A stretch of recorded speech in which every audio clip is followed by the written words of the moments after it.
Hi everyone and welcome back to Newegg TV. My name is Paul and today I'm going to be doing an unboxing and overview of this small form factor computer case. This is the SilverStone Sugo SG04-FH. So here's the case outside of the box, and I'm going to start off actually by talking about the packaging, because packaging is important for computer cases. I normally don't talk too much about packaging, but this is nice closed cell foam, very sturdy, and there's plenty of cushioning on all sides of the case, which is great to make sure that you get the case in good shape when it arrives to you. Also, if you ever need to transport it in the future, I always hang on to my case boxes because they're very helpful for future transportation if you move or anything like that. Here's a look at the accessories that are included. You get a Sugo Series SG04FH manual with the instructions, exploded view that sort of tells you everything you might need to know about the computer case. You get a 4-pin supplemental CPU power connector extension cord, and that's because in a small form factor case like this, you might not have enough cable length coming from your power supply, so that will give you some extra length on the cable link, particularly for that difficult to reach 4-pin CPU power connector. Here's a couple cable tie downs. They simply have adhesive on the back so you can put them wherever you want on the case and use them to keep your cabling secure. Here is a little baggie full of additional motherboard standoffs, as well as some extension screws, as well as the motherboard mounting screws.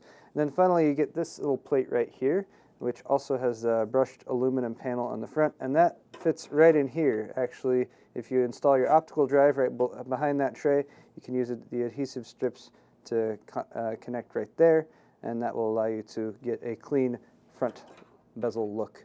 Now let's take a closer look at the case itself. So here's a look at the case, starting with the right side, which is pretty nondescript, but up at the top here you can see this reinforced steel handle. It's one of the defining characteristics of this case. It does make it a lot more portable. It's very sturdy. It can be removed by removing some Phillips head screws from the back and the front here, but you will need to plan ahead if you're going to do that. It's meant to stay on, and why wouldn't you want it? It looks very nice. Anyway, here on the front panel you can see the finish, which is black brushed aluminum. The entire case is made of SECC steel and the brushed aluminum that you see here on the front. Power button is right here behind this little hidden panel. You can see some of our front panel connectors. There is a reset button recessed right in there. You also have a couple USB 2.0 ports, a mic and headphone jack, and then right here is actually a 3.5-inch front panel plate that you can pop out if you want to add a front panel connector there. So if you have, for instance, a card reader or perhaps a fan controller that you want to install right there, there's a 3.5-inch drive mount directly behind that. Now this entire front panel here with the SilverStone logo on it also pops out. It's meant to be a more sort of infrequent use to open it, say, for cleaning purposes. There's the magnet that holds the front panel, this front panel cover on. But after you move two Phillips head screws from the top and bottom here, this panel will open up. That reveals your intake fans there on the front. You have two 120mm fans. They have dust filter covers that cover both of the fans, so you can see actually straight through the back of the case right there. And then this whole unit will actually pop out as well. So you got a couple plastic brackets here, pushing on those, and this entire unit can pop out. On the back there you can see your SilverStone 120mm fans. The upper one has an additional grill behind it, and that's to protect cables from getting pushed in right there. Both of these have your standard 3-pin fan connectors for the motherboard, but you can pop that out to easily be able to swap out fans if you want to change the fans out, or just to clean out that front panel dust filter. Set that aside for now. Moving along here on the side of the case, we have a sizable grill that will allow for some additional airflow. Airflow also allows you to look inside your build to admire the parts that you have installed.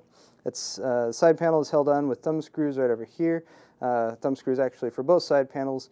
Then here on the back you can see a supplemental Pci bracket that's up above the motherboard, so you can drop in, say for instance, if you have some USB connectors you want to pop in right there.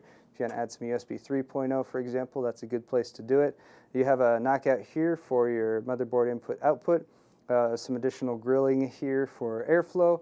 There is a mount here for your power supply. So the power supply actually mounts right up here against the side of the case. It is reversible, so you can flip your power supply one way or the other depending on your preference to line up your fan. And then here at the bottom we have 4 PCI expansion slots And with the proper configuration of motherboard, Micro-ATX motherboard, by the way, is what this computer takes. You can actually do even an SLI or Crossfire X configuration if you're using 2-slot cards. This little panel here, you pop that off and that will give you access to your mounting points for your PCI Express slots. And then finally, we are back to the right side panel. And I'm going to pop this off just for a moment so you can see what kind of cable management you have to work with. And the answer is not much. Pretty much you got a couple open slots here, and that's to help you access your optical drive bay up there, as well as your front panel connectors. But other than that, this being a small form factor case, you're going to need to be doing all of your cable management inside the case itself. So here beneath, or on the other side of the side panel, just to look at the back, it's actually mounted, or the grill right here is mounted with Phillips head screws, so you can remove that for cleaning or painting or any other future endeavor you might decide to undertake. Here's the inside of the case. The exterior is painted black, the interior is not painted, but you can see there's a support beam right here. Don't worry, it does not come loosely screwed in like this. I prepared it beforehand so I can do it more quickly. So here's your 3.5-inch drive bracket, and that butts right up against the front of the case right there. You can use that to mount a 3.5-inch drive. It also serves as a support beam for this side of the case, and also your power supply rests right there, so some additional support for the power supply. Here is an adhesive strip. That's for that front panel thing that I showed you earlier. On the interior of the case, you can see it already have mounted your motherboard standoffs all along here. Again, this case will support Micro-ATX motherboards. So chances are you're going to want to go with one of those if you're going to be building in this case. There's a look at the back of the case from the inside, your PCI brackets. Up here at the top is a full-size 5¼ drive bay.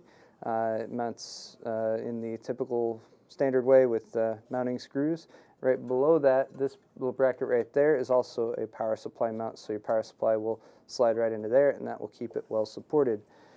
Here are your front panel connectors, which are pretty standard. We have your typical front panel hard drive LED, power LED light connectors. You also have a reset switch button and a power switch button, which is hiding over there, power switch. You also get HD audio or AC97 audio connectors. Best to go with HD audio if your motherboard is compatible, which most modern motherboards are.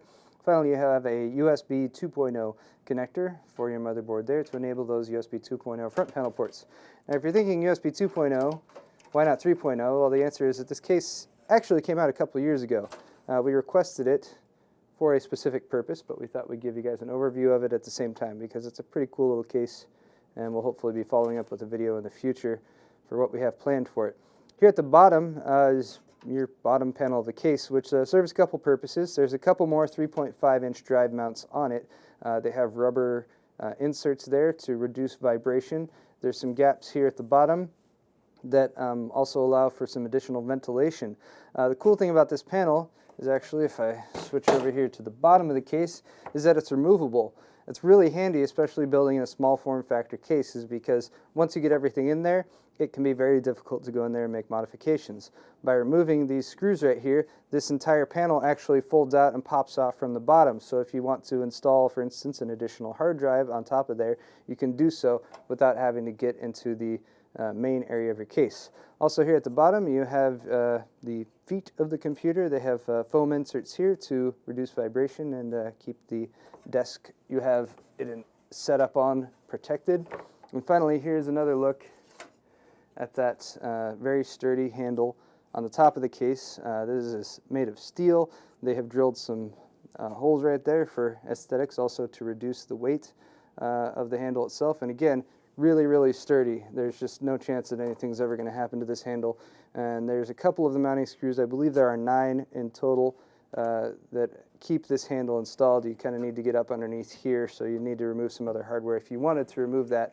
But there you have it, the interior of the SG04FH. And that is going to wrap it up for this video. Once again, this has been the SilverStone Sugo series SG04-FH Micro-ATX small form factor computer case with the carrying handle up on top. I'm Paul with Newegg TV. If you enjoyed today's video, please head over to our Newegg YouTube channel, and don't forget to subscribe for more tech videos.